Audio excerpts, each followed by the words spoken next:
1589 году заведующий кафедрой математики в Пизанском университете сеньор Галилео Галилей забрался на колокольный этаж наклонной башни перед собором Вознесения Богоматери с пушечным ядром и мушкетной пулей под мышкой. Сеньор Галилей засек время и сбросил ядро и пулю вниз с башни, продемонстрировав таким образом, что в соответствии с законом свободного падения скорость их движения не зависит от массы, а также то, что от этой дурацкой башни есть хоть какой-то толк.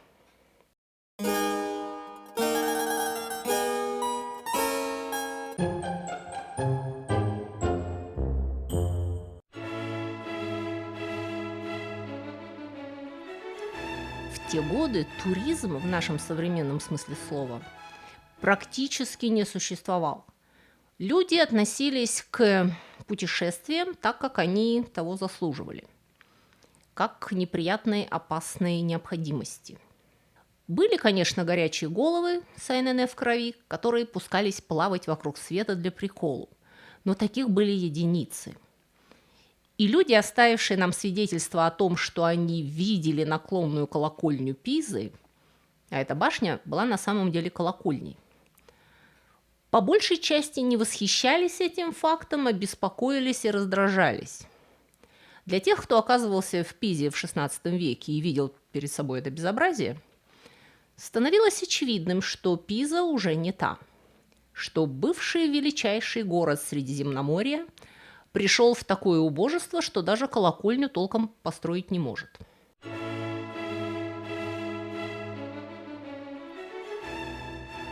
Но на самом деле все было еще хуже.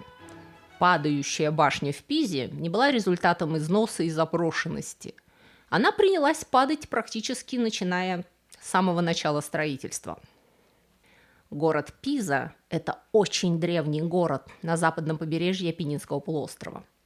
Еще при этрусках Пиза была важным морским портом, который поддерживал торговые отношения с другими средиземноморскими цивилизациями.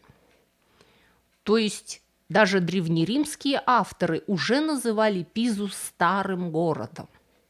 Это был город моряков и торговцев, с которыми лучше не связываться. Античные авторы приписывали пизанцам изобретение морского тарана. Пиза была единственным портом на западном побережье между Генуей, которая тогда была крошечной деревней, и Остией, главным портом Рима. И если вы когда-либо были в Пизе или просто случайно знаете географию Италии, вас, возможно, удивляет все это, потому что Пиза не стоит прямо на морском берегу. Она стоит на реке Арно. Между городом и пляжем какие-то поля, перелески, фермы, виноградники и гольф. Солидный кусок суши. При этом река Арно, текущая через город к морю, в своем нижнем течении не судоходна. Никакие корабли не могут подняться из Лигурийского моря по реке к Пизе. Как же так получилось, что морской порт за много-много столетий своего существования оказался так далеко от моря? Сейчас место, где Арно втекает в море, находится примерно в 10 километрах от города. И все это расстояние, вся эта полоса земли являются полосой аллювиальных отложений. То есть это ил и песок, которые река в течение столетий несла в море, сначала образовывая мели, превращающиеся в куски заболоченной суши, которые зарастали какой-то растительностью и постепенно отодвигали береговую границу. Море отступало, суша наступала. Эта заболоченная береговая полоса в конце концов начала защищать Пизу от нашествий, и благодаря ей в последние годы существования Западной Римской империи город не пришел в упадок так же сильно, как другие города Италии. Его было легко защитить от варваров.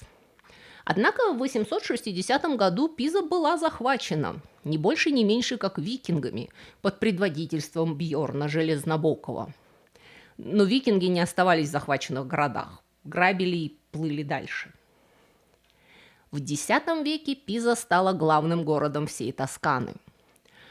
То, что из-за намыва песка реками Пиза постоянно отодвигалась от моря, не мешало ей оставаться серьезным морским портом. Река еще была широка и глубока, и корабли входили в устье и достигали города, который тогда был примерно в 5 километрах от берега. В средние века Пиза расширила свой флот, воевала против сарацинских пиратов, и в 828 году пизанские корабли даже атаковали побережье Северной Африки. Могущество Пизы как морской державы начало расти и достигло своего апогея в XI веке, когда она приобрела статус одной из 4 главных морских республик Италии, наряду с Генуей, Венецией и Амальфи. Это положение не давалось ей даром. Пиза находилась в перманентных конфликтах как с сарацинами, так и с другими итальянскими городами-государствами. Сначала они совместно с Генуей выбили с Сардинии сарацин, после чего вытолкали генуэзцев с острова, что привело уже к затяжному конфликту с Генуей. Затем Пиза отобрала у папы римского Корсику и сделала ее не только одним из своих дополнительных портов, но и источником древесины для своих судов. С этими судами Пиза разгромила и завоевала Карфаген в Северной Африке. Их флот из 120 кораблей принимал участие в Первом крестовом походе. Воспользовавшись крестовым походом, пизанцы основали торговые посты и колонии в прибрежных городах Леванта. Блистательные были времена.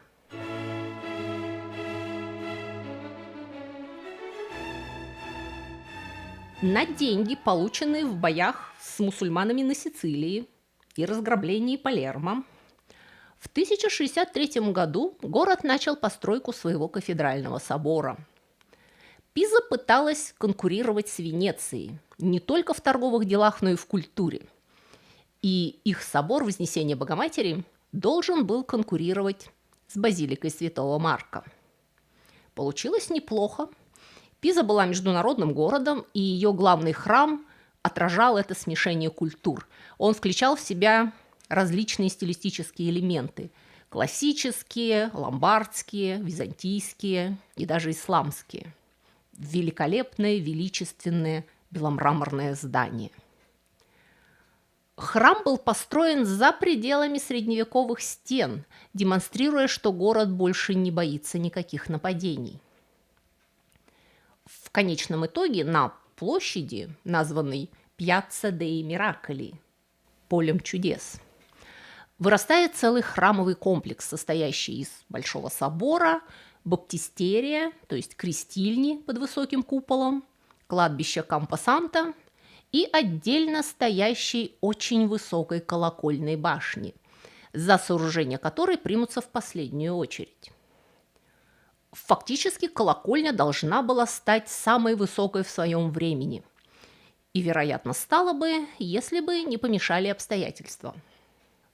Все началось с того, что 5 января 1172 года Донна Берта де Бернардо, вдова, перед смертью завещала 60 сольдо на постройку колокольной башни для городского собора. Судя по тому, что на них можно было тогда купить, это примерно составляло несколько сотен долларов на сегодняшние деньги. То есть не очень большая сумма на постройку целой колокольни. Но главное, как говорится, начать. Деньги Донны Берты были использованы для покупки нескольких камней, заложенных в основание башни. 9 августа 1173 года по современному календарю был начат фундамент. Джорджо Вазари, основоположник истории искусства как науки и сам художник и архитектор, напишет почти 4 столетия спустя, что фундамент Пизанской башни заложил некий Гуильермо вместе со скульптором Бонано. И это практически все, что мы знаем о первых архитекторах башни. Личность проектировщиков башни до сих пор является предметом споров, что в принципе понятно. Никто этим произведением не гордился и карьеру на этом строительстве не сделал. Мы крайне мало знаем о скульпторе Бонано Пизано, авторе литых чугунных ворот собора, сейчас уже не существующих, и, видимо, каких-то скульптур и украшений башни. О главном проектировщике по имени Гуильермо мы не знаем вообще ничего. Видимо, потому что это строительство с самого начала пошло в прямом смысле слова в кривь и в кость. Через 4 года, когда был закончен высокий первый этаж, работы остановились, потому что башня начала крениться. Тогда она начала крениться на север, еще очень слабо, примерно на 0,2 градуса. Но что-то явно пошло не так.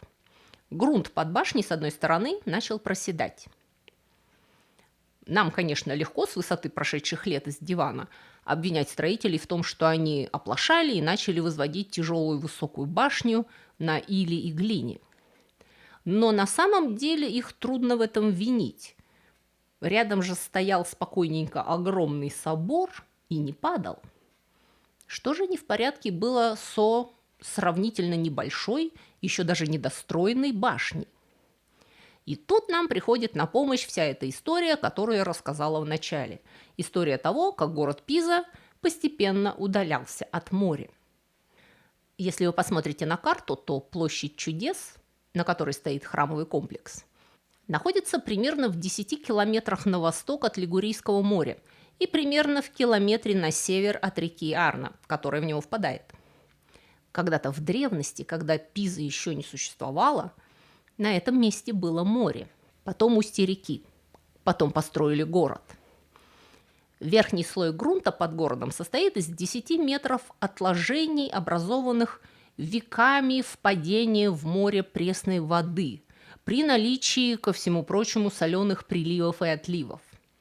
В результате там образовались перемежающиеся отложения песчаного и глинистого ила. Под этим слоем находится 2-метровый слой плотного песка. Грунт с южной стороны башни, со стороны реки, более илистый глинист по сравнению с северной стороной. И плотный песчаный слой здесь тоньше. Собор стоит дальше от реки, и под ним более плотные грунты, а его фундамент значительно больше по площади. И если вы ходили по снегу, вы прекрасно понимаете на собственном опыте, что, сняв лыжи, ты проваливаешься больше. Башня же стояла на одной ножке. Вся 56-метровая каменная башня, внутри песчаник, сверху мраморная облицовка, была поставлена на фундамент 3-метровой глубины и около 15 метров в диаметре. Этого абсолютно недостаточно для поддержки такой постройки. Башня весит 14 500 тонн, то есть 2000 крупных африканских слонов. А в попугаях-то я гораздо длиннее. Ничего удивительного, что она начала проседать в мягкий неравномерный грунт. На самом деле существует несколько падающих башен Пизы, потому что на всей территории города грунт ненадежен. Если вы углубитесь в старый центр города по Борго-Стеретто, узкой улице, то там вы сможете полюбоваться на колокольню церкви Святого Николы, которая тоже стоит на бикрень, хотя ее наклон не так очевиден. Эта 8-угольная колокольня построена примерно в то же время, что и башня, в 1170 году.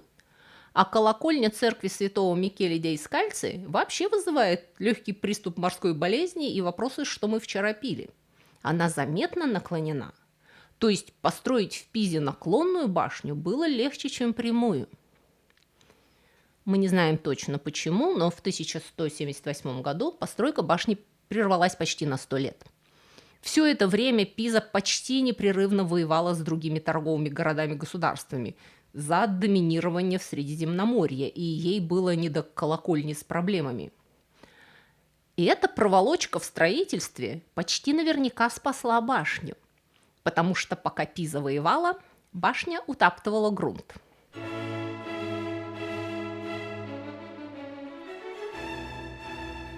Если бы строительство продолжалось непрерывно, фундамент бы не выдержал нагрузки, и башня бы наверняка рухнула, как все и боялись. Но за 100 лет паузы давление постройки уплотнило почву под фундаментом, и когда работы возобновились, наклонная башня поразительным образом оставалась стоять. 12 апреля 1264 года новый архитектор и 23 рабочих отправились в горы неподалеку от Пизы, чтобы резать мрамор. В 1272 году строительство возобновилось. Чтобы компенсировать наклон башни, находчивые зодчие достали отвесы и продолжали строить башню вертикально вверх, не обращая внимания на то, что фундамент слегка съехал. В результате башня постепенно приобретала форму банана. Да, Пизанская башня не прямая, она слегка изогнута. Благодаря этому интересному процессу на основании толщины слоев кладки нам удалось оценить историю наклона башни в каждый этап ее постройки, потому что записей об этом позоре не сохранилось, но мы можем его отследить по попыткам сделать вид, что ничего не происходит и все в порядке. Мы просто с этой стороны стеночку потолще положим, и тут пару ступенек добавим, и колонны с одной стороны сделаем повыше. К тому времени, когда они достигли 4-го этажа из запланированных 8, им пришлось сделать арки на южной стороне на целых 5 сантиметров выше, чем на севере. И в результате попыток скомпенсировать наклон на север башня начала потихоньку заваливаться на юг. И к 1278 году и 7-му этажу башня уже кренилась на 0,6 градуса. Благо тут снова началась война, и строительство опять прервалось. Опять же, нет сомнений в том, что если бы работы продолжались, башня бы рухнула. Но, к счастью, для нас и башни, но не для Пизанской республики, строительство было снова остановлено в 1284 году, когда пизанцы потерпели поражение от генуэзцев в битве при Мелории, где Пиза потеряла весь свой флот. Это поражение положило конец морской мощи Пизы, и город начинает терять свое политическое влияние и свои владения. В 1290 году генуэзцы разрушили порто Пизано, порт Пизы, и засыпали землю солью. Этот ритуал рассыпания соли на местах городов, снесенных завоевателями, возник на очень древнем Ближнем Востоке и похоже, что использовался до самого высокого Средневековья. Поражение было крайне обидным и болезненным, но Пиза, тем не менее, пыталась держаться на международном морском торговом рынке. Корабли купцов все еще добирались до города из моря. Окончательный крах наступил, когда Арно начал мельчать и менять курс, не позволяя галерам проходить вверх по реке. Соседняя территория, к тому же, была заражена малярией. От былого величия Пизы остаются одни воспоминания. Тем не менее, в 1360 году начались работы по строительству 8-го, последнего колокольного этажа башни, которые были завершены около 1372 года, почти 200 лет спустя после начала строительства. Вы можете сами видеть, что самый верхний этаж стоит вертикально, несмотря на очевидный наклон башни под ним. Пиза отказывалась сдаваться, игнорируя очевидные проблемы. На колокольню затащили колокола. 7 колоколов, по одному на каждую ноту мажорной гаммы. Самый крупный из них весил больше 3,5 тонн. Колокола по-прежнему там, вы все еще можете увидеть их на вершине башни, но они уже не звонят. Реставраторы и инженеры боятся, что от их раскачивания башня накренится еще больше. Пиза пыталась вернуть свою власть в течение XIV века, соперничая с новой главной силой на полуострове – Флоренцией. Но дело кончилось тем, что после длительной осады Пиза была оккупирована флорентийцами. И весь XV век Пиза была под Флоренцией. Городу удалось на короткий срок вернуть себе самостоятельность в суматохе итальянских войн, когда европейские державы и Османская империя фактически дерутся за обладание Италией. В ходе войн хозяйство всей Италии приходит в упадок, и итальянский ренессанс подходит к концу. Значительная часть Италии оказывается под контролем Испании, ставшей главной политической силой Европы. Остальная часть превращается в раздробленный конгломерат мелких областей, переходящих из рук в руки различных европейских династий до самого XIX века. Италия смещается на периферию исторического развития Европы. Что же касается Пизы, то Флоренция восстановила свое господство над Пизой, и она оставалась частью Флорентийской республики, вплоть до ее преобразования в Великое герцогство Тосканское в XVI веке. Ливорно взял на себя роль главного порта Тосканы. Пиза же постепенно превратилась из морской столицы в провинциальный университетский центр. В 1564 году в Пизе родился Галилео Галилей. И, кстати, он почти наверняка не бросал с башни пушечные ядра, он не был чокнутым. А наклонная башня все стояла, переживая войны, осады и бесконечные изменения физической и политической карты. Она пережила, по крайней мере, 4 сильных землетрясения. Парадоксально, но башня выдержала толчки именно благодаря тому, что она стояла на хлипкой почве. Земля под ней тряслась, а башня только хихикала. Тот же мягкий грунт, который вызвал наклон и поставил башню на грани обрушения, помог ей выжить.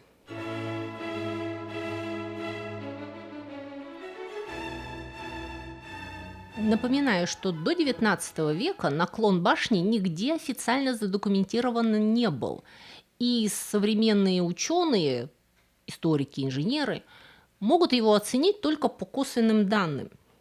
Очевидно, что когда начались работы по строительству 8-го этажа, башня уже должна была быть наклоненной на юг, поскольку весь колокольный этаж сидит на бикрень относительно остальной башни. На северной стороне от 7-го этажа до пола колокольного этажа 4 ступени, в то время как на южной стороне 6 ступеней. Первое задокументированное измерение наклона башни было сделано в 1817 году, и тогда оно составляло 4,9 градуса. Наклоняясь, башня зарывалась одной стороной в почву, и в 1838 году вокруг фундамента был вырыт ров, обнаживший цоколи колонн для всеобщего обозрения. Это мероприятие привело к притоку воды с южной стороны, и наклон башни увеличился еще на целых полградуса. Озабоченные люди начали придумывать планы, как бы башню укрепить, пока она не рухнула. Но никаких реальных проектов предложено не было. Первым, кто решительно взялся за дело, был Бенито Муссолини. Муссолини не считал Пизанскую башню прикольной, он считал ее национальным позором и решил ее исправить, как и многое, что он считал неправильным в его стране. Идея заключалась в том, чтобы просверлить сотни отверстий в основании башни и закачать раствор, чтобы по существу добавить балласта в фундамент и выровнять всю конструкцию. Эта затея прошла не очень хорошо, и в результате основание башни стало еще тяжелее, и башня наклонилась еще больше. К 1989 году наклон был уже в 5,5 градусов и продолжал увеличиваться со скоростью 6 угловых секунд в год. Ситуация начала приобретать угрожающий характер, тем более что Пизанская башня стала популярным туристическим местом, и вокруг нее ежедневно собирались толпы людей с фотоаппаратами. А потом, 17 марта 1989 года, в городе Павия упала безо всяких предупреждений их башня XI века, а она даже не наклонялась. Центральная площадь немаленького города в то рабочее утро была, к счастью, практически пуста, поэтому жертв было немного. 4 человека погибло и 15 получили ранения. Итальянское правительство разнервничалось и назначило комиссию по рассмотрению вопроса о Пизанской башне. Комиссия просовещалась год и в конце концов порекомендовала башню закрыть, что и было сделано в 1990 году. Энергичные люди, полагаясь на прогресс инженерии и строительных мощностей за последние 600 лет, предлагали башню просто выправить, поставить вертикально. Но руководство города Пизы впало в истерику. Пизанцы категорически не хотели выпрямлять башню, на которую опирается весь городской бюджет. Поэтому была назначена новая комиссия по укреплению башни. Для начала к ней подвесили тяжеленные противовесы, чтобы она не упала, пока идет ремонт. А потом инженеры пробурили несколько наклонных скважин непосредственно под северной стороной фундамента и начали потихоньку вынимать оттуда небольшие количества грунта, чтобы башня понемногу оседала с северной стороны и выравнивалась. Оказалось, между прочим, что она не просто наклоняется, она еще и закручивается винтом.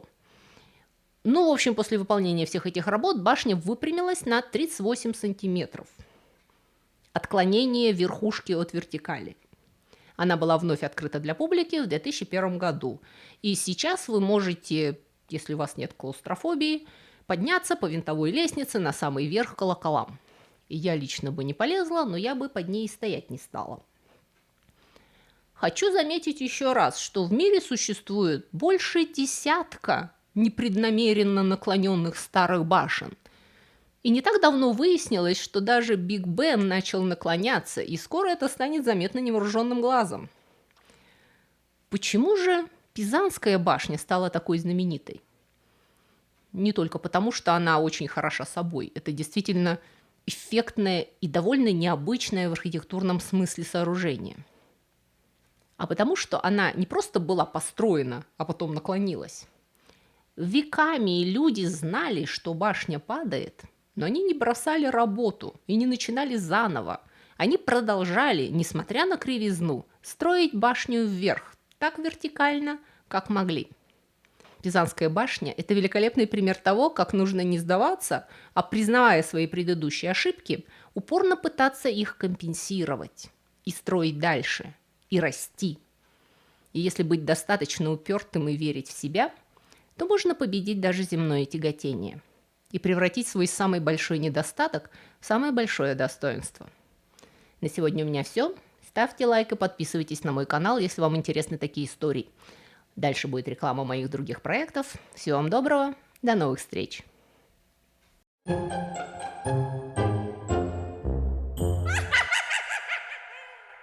Друзья мои, если вы скучаете между субботами и хотели бы больше и чаще узнавать всякие интересности, касающиеся истории культуры, и особенно истории бескультурья, то вы можете подписаться на мой блог на Бусти или Патреоне. Эти два блога абсолютно одинаковые, я там пишу одно и то же. Просто Бусти умеет принимать оплату российскими платежными средствами, а Patreon принимает разные международные кредитные карточки. И на этих блогах я почти каждый день публикую занимательные рассказы с картинками. Это на первом уровне подписки. А на втором уровне вы еще получите доступ к дополнительным коротким видео. Кроме того, если вам не нравится вся эта реклама, которую в вашей стране вставляет в мои видео YouTube, это еще одна причина подписаться на блоги, потому что там я размещаю субботние видео без рекламы. И на 15 минут раньше, чем на YouTube. Это для тех, кто к субботе конкретно соскучился. Еще один немаловажный ништяк для подписчиков – это возможность бесплатно скачивать мои художественные книги. Ссылку на онлайновый магазин, где вы можете их купить, я, кстати, тоже размещу внизу в описании. И последнее, но не по важности, причина подписаться на мой блог – вы тем самым поддерживаете этот канал и даете мне возможность все мое рабочее время посвящать вам. На сегодня у меня все. Всего вам доброго и до скорых встреч.